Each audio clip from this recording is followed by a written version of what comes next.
Olá, meus irmãos, desejo que todos estejam em paz, na paz de Jesus Cristo. No dia 7 de dezembro de 2022, a Igreja Cristã Maranata, por meio do seu presidente, apresentou uma circular. A circular eu vou mostrar para vocês, uma circular esta aqui, número 87 de 2022, onde a Igreja Cristã Maranata está, então, apresentando o edital de convocação de Assembleia Geral Extraordinária. Nesta Assembleia Geral Extraordinária, eles apresentam a ordem do dia, ou seja, a pauta dos assuntos que serão tratados. Então, quais são os assuntos? A eleição do Conselho Fiscal, a apreciação das contas, assuntos gerais. Vejam bem. Então, aqui está, os representantes das regiões deverão participar da Assembleia Geral Extraordinária presencialmente ou por meio de videoconferência. A reunião será gravada. Ok, então, vejam a pauta, só para vocês não esquecerem aqui. Apreciação das contas. Será que realmente eles vão prestar contas? Ou isso é apenas uma formalidade para cumprir um estatuto, como se diz, algo que é apenas para constar, né? Esta reunião, hoje é dia 18, então ela foi ontem, dia 17. Então, agora vamos aguardar. Você que é membro da Igreja Cristã Maranata, que tal você agora pedir para o seu pastor, olha, foram apresentadas as contas, as pessoas então tiveram conhecimento das contas, do caixa, do patrimônio, das entradas, das saídas, o que afinal é feito com o dinheiro que é recolhido dos membros, houve uma demonstração ali de resultados, qual foi o resultado ali do exercício ou dos 3 anos anteriores. Eu vou mostrar para vocês o estatuto. Então, vejam bem, o estatuto da Igreja Cristã Maranata é o que regula, então, e força, de certa maneira, a realização desta Assembleia. Então, aqui está o estatuto da Igreja Cristã Maranata. Vejam só. Nós temos aqui as designações iniciais e vamos ter aqui, olha só, das Assembleias Gerais.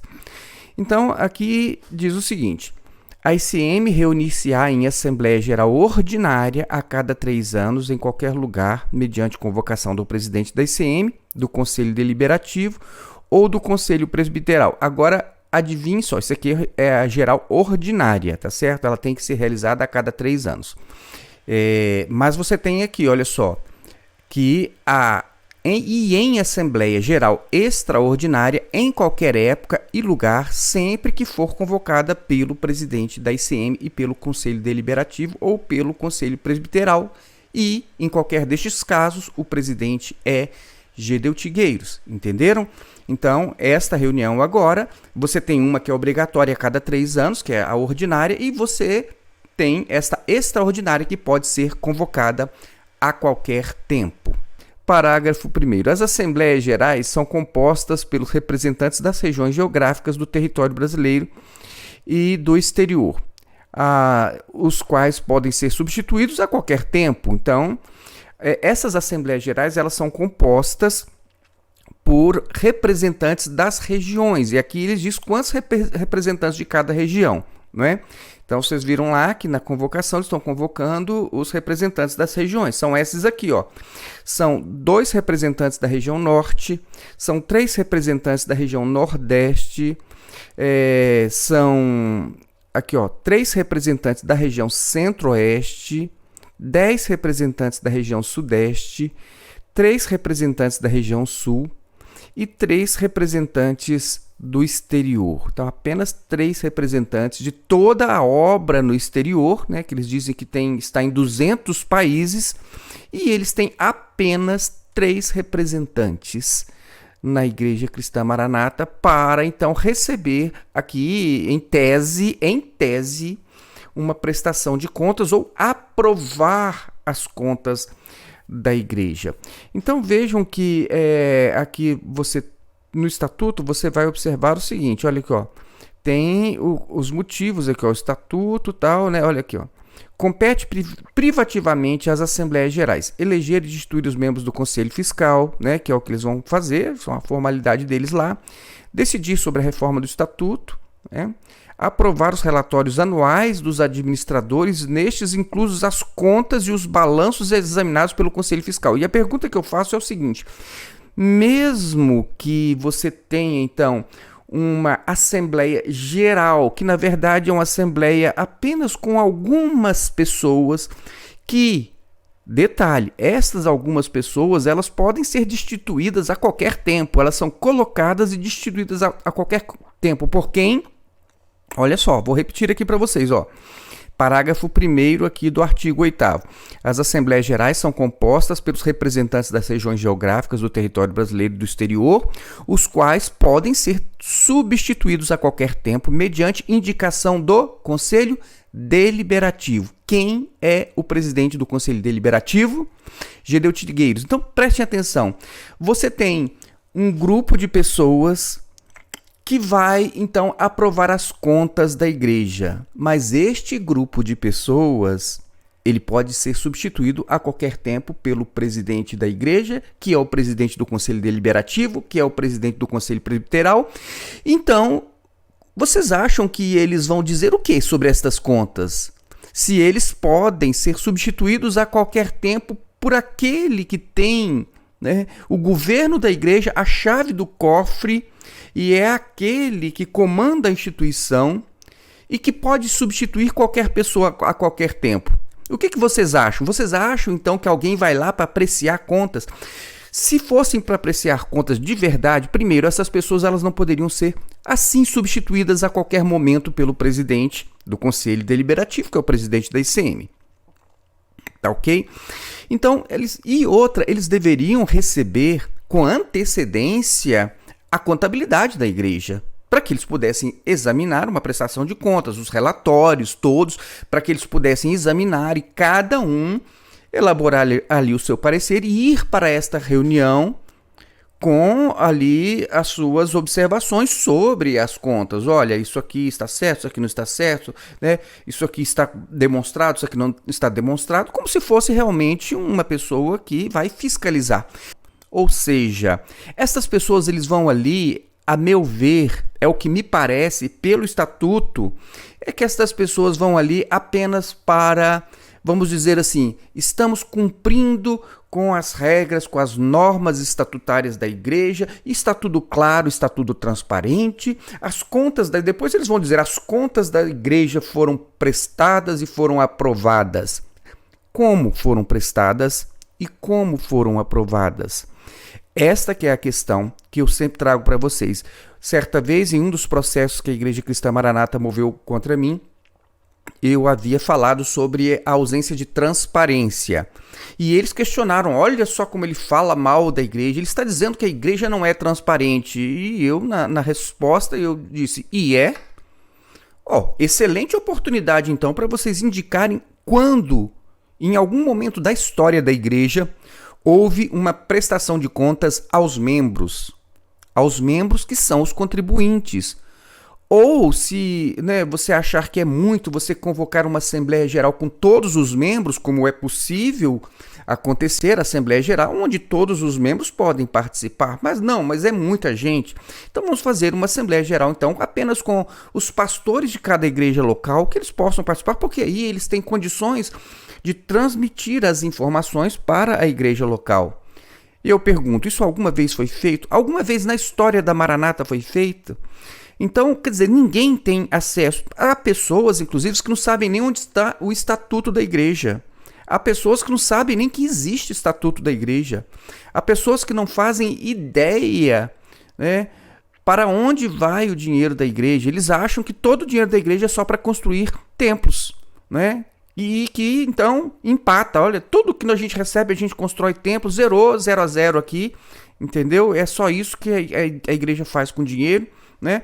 Porque as pessoas elas não têm conhecimento de uma ação de socorro para os membros com o dinheiro dos cofres da igreja. Não digo socorro com vaquinhas e contribuições. As pessoas estão aí, estamos ajudando, não sei o quê, das chuvas aí, mas de onde é que está saindo o dinheiro? Das pessoas.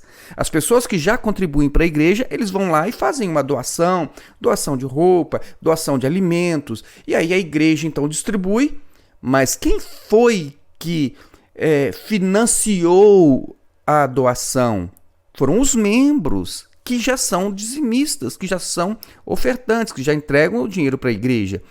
Então, as coisas são muito estranhas. Eu estou trazendo aqui para vocês, até como houve essa Assembleia Geral ontem, peça agora ao seu pastor para ele apresentar as contas. Vou mostrar para vocês, apenas a título de curiosidade, o que é uma Assembleia Geral. Uma Assembleia Geral, ela é uma reunião onde a Assembleia Geral normalmente ela é o órgão supremo de uma instituição que tenha associação de pessoas, que é um conjunto de pessoas, é um grupo de pessoas que financiam, que doam o dinheiro, é como se fossem os acionistas, aquelas pessoas que estão investindo naquele negócio para algum propósito. Então, todas estas pessoas que contribuem, elas precisam de prestação de contas, né? E elas também podem fazer parte das decisões, dos rumos da instituição. Então, vejam só, o que acontece na Assembleia Geral? Deixa eu mostrar para vocês este exemplo aqui, ó. Isso aqui é a Igreja Presbiteriana Renovada do Brasil. Eles apresentaram aqui, deixa eu aumentar, o boletim da Assembleia Geral da Igreja Presbiteriana Renovada. Aí tem aqui a convocação. Olha só a convocação, como é que é. Ficam convocados de acordo com o artigo 9º, parágrafo 1º, 2º, artigo 10, blá, blá, blá, blá, blá, blá, do Estatuto, todos os pastores e pastores auxiliares, presbíteros, representantes das igrejas locais, presbíteros, membros das diretorias presbiterianas, diretoria executiva, diretoria administrativa, dos presidentes das instituições gerais, ou seja, todas as pessoas que de algum modo têm algum nível de liderança ali na igreja são convocados para participar dessas assembleias. Agora eu vou mostrar para vocês aqui a Constituição da Igreja Presbiteriana do Brasil. Aquela era da Presbiteriana Renovada, essa aqui é a Presbiteriana do Brasil. Veja que o artigo 9º aqui da Constituição da Presbiteriana. Artigo 9º. A Assembleia Geral da Igreja constará de todos os membros em plena comunhão. Todos os membros. Todos os membros. É por isso que normalmente a Assembleia Geral ela está, inclusive, acima do presidente. É a Assembleia Geral, normalmente, que coloca e tira o presidente, porque a Assembleia Geral ela é a representação do conjunto, de todas as pessoas que estão financiando a instituição. Então, normalmente, uma Assembleia Geral ela está acima do presidente, porque ela coloca e ela tira o presidente. Então, é como eu mostrei para vocês, pode ser que sejam apenas os líderes locais e os auxiliares, e pode também ser constituída essa Assembleia Geral por todos os membros que são contribuintes. Agora, a Igreja Maranata, como vocês sabem, ela se apresenta como a obra de Deus guiada e revelada e dirigida pelo Espírito Santo de Deus. Então, por conta disso, se é Deus que está fazendo tudo ali dentro, então não tem por que prestar contas para ninguém, porque você vai desconfiar de Deus, né? Mas e quando você tem notícias de que já houve corrupção, desvio de dízimos, desvio de dinheiro, ameaça de testemunhas, negócios ilícitos, descaminho de mercadorias compradas com fraude ao fisco, quando você tem notícias como as notícias que vieram ao conhecimento da sociedade no ano de 2012 para 2013, por uma denúncia do Ministério Público após apurações sobre os procedimentos e as práticas da igreja. Então, neste caso, foi Deus que fez tudo isso? Era Deus que estava, enriquecendo pessoas, desviando dinheiro, fraudando o fisco? Era Deus que estava fazendo isso? Então, é uma questão para você pensar, tá ok?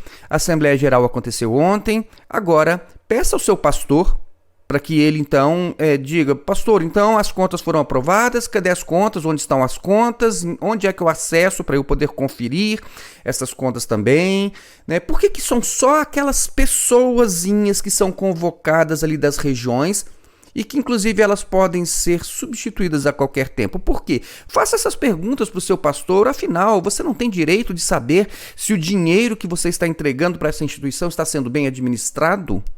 Você não tem o direito de saber? Quanto é que se gasta com o escritório de advocacia para processar ex-membros?